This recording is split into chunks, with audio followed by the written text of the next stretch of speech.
Technobrain, Africa's second fastest growing technology company. Africa came first, we came in second.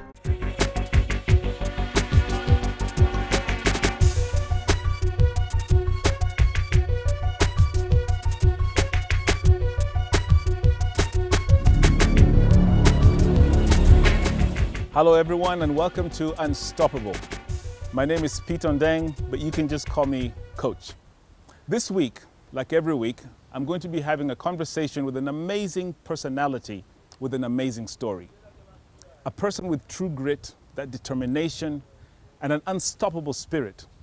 That ingredient that separates the truly successful people from the rest of the pack. My guest this week is Joanne Mwangi, the founder and managing director of the PMS Group, a marketing company right here in Nairobi. Hi, Joanne. Hi, Coach.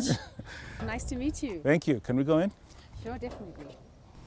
So, Joanne, let's start with what you're doing right now. The PMS Group. Can you just unpackage that a little bit for us? Well, first of all, Coach, PMS means Professional Marketing Services. So we're a 360 degrees integrated marketing communication agency. Wow, what does that mean?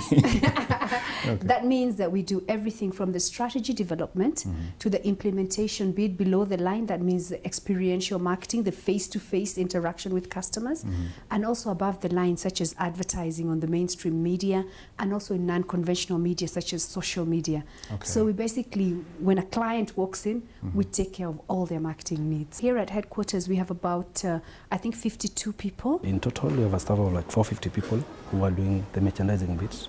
We have extras for cashiers who do the promotions bits, around 400 people. So in total, at any given time, we have an average of 600 people. You were not always in business. No, I wasn't. Where did you start? How old were you then?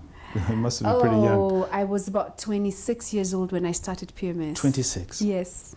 Tell me about that. You quit your job and decided to start your own business. I'll tell you, Pete, I think if I had waited to be a little older and wiser, I would never have started the business. Because obviously I underestimated the risk I was taking. And in the first year, by the time I did 6 months, I was flat broke and didn't know what to do next. So when my first LPO came, I actually had to borrow all the working capital to just get it done because I had nothing. Looking back, what would you have done differently? I think had I been a bit older, I would have been more risk averse. So I'm very glad that I made that jump at that time because it has worked out for me. But I also like to recognize that I'm an exception. It's not always the norm. And in my opinion, I think it's very important for somebody to do their time in corporate to learn systems and processes and order and professionalism. Tell me about some of the real challenges you faced. I'm actually interested in your worst day. What could be, or worst days as an entrepreneur? You know, Coach, I think for me, the one that stands out over the years is 2 years into business when the Kenya Revenue Authority walked in and slapped me with a bill for 13 million Kenya shillings. Ouch. And that was money I had never seen in my life. And I also didn't know how I was supposed to deal with that. What we did is that we ensured that we came up with policies and procedures and systems in place to make sure that there are no lapses on the tax issues. Whenever any tax was due, we made sure that it's paid on time. And I can say there, Joanne came in very boldly in terms of ensuring that that is complied with because while some organizations could choose to go the shortcut, but she ensured that she came out strong and said, stood the ground that we must follow the law to the letter, and therefore was very instrumental at that time to make sure that the systems were adopted and are followed. From then on, I have always been one of the people who's really keen to be totally compliant because I would never wish to be in that place. And secondly, because I recognize that when you're compliant with all the laws of the land, then you can really continue to grow your business because you have nothing to fear, you're free. It was really a moment where we were taken aback a bit because that meant that finances were a bit constrained at that moment. But she came out strongly and defended the fact that we must do things in the right way, and therefore was the pioneer to make sure that we had the systems in place and that there are no lapses that were going to be entertained or allowed moving forward. In business, there are many days when you come to the office and you're asking yourself, why did I choose this path? And I think the hardest days are when you don't have money, because you find that you've done a lot of work and maybe the payment terms are not working for you. And so you have cash flow problems. You cannot pay salaries. And I remember one time when I had to actually make a decision that we were going to pay all the lower cadre staff, and management would have to wait, because obviously the bulk of the money is with management, because you don't want a problem with people who are really waiting for that money desperately, yet management can hold out. So cash flow is and has been a major challenge. Cash flow can be a killer. Joanne, can you maybe recall a time when you just hit the wall? You just could not see your way forward? Oh, many times, Pete. Yeah. I can tell you that at one time, I was sitting there and just trying to see how to juggle my resources. Because if you recall, in those days, we used to have Telkom Kenya lines. And so they would disconnect you when you haven't paid your bill. Yes.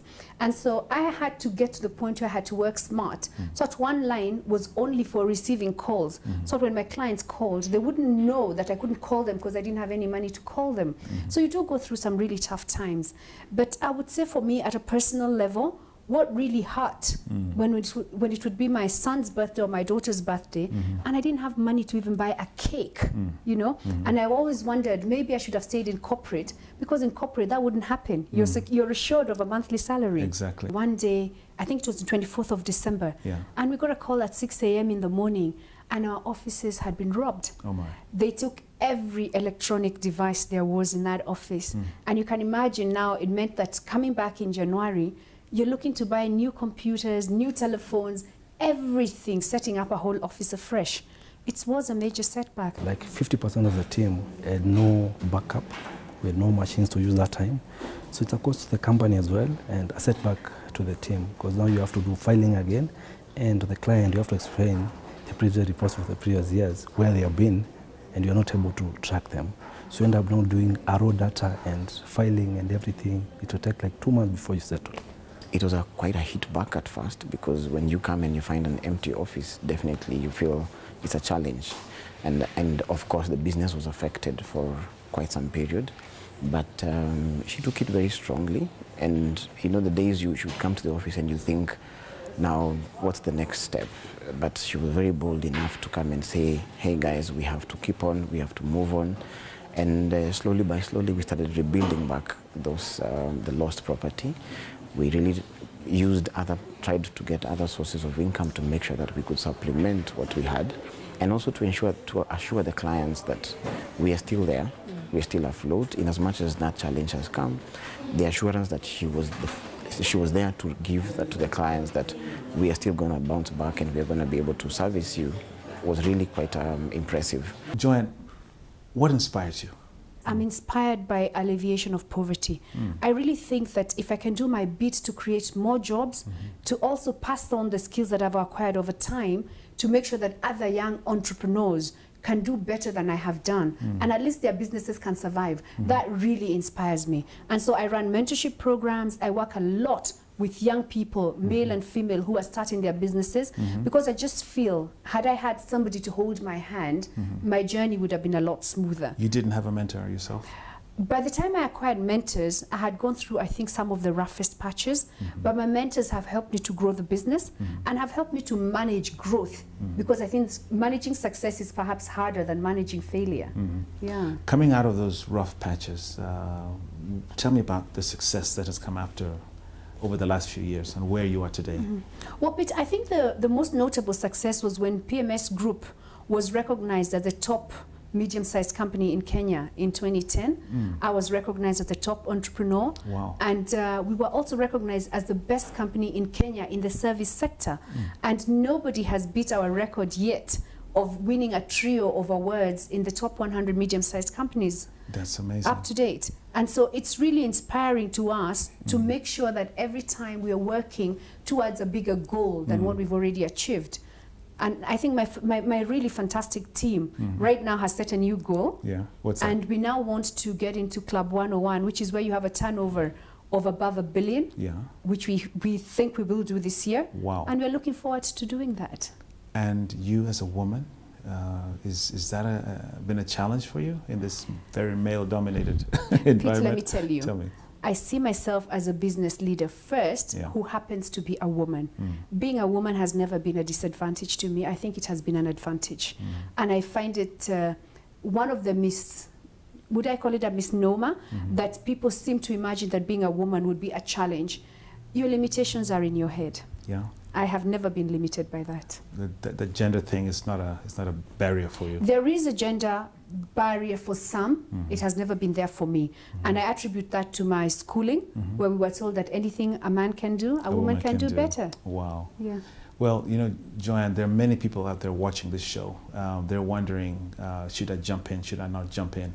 Is there a thought that you could share with our viewers on that unstoppable spirit, and that moment that so many people face of being down, and what they should do when they come across a moment like that?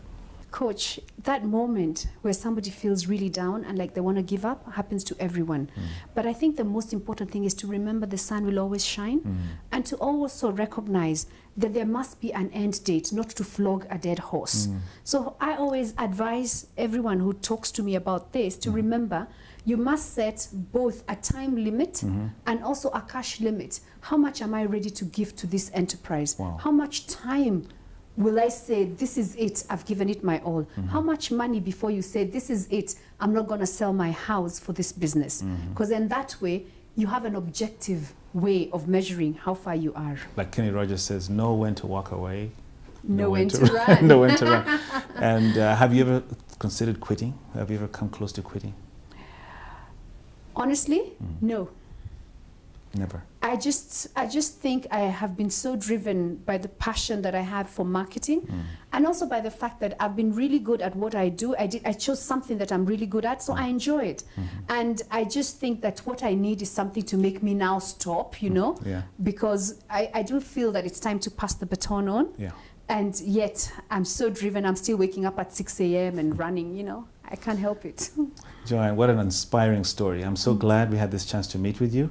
And there you have it, everyone. Joanne Mwangi, Unstoppable. And we're going to be back next week with another amazing story, another amazing personality, Unstoppable. I'm Pete Ondeng. Goodbye.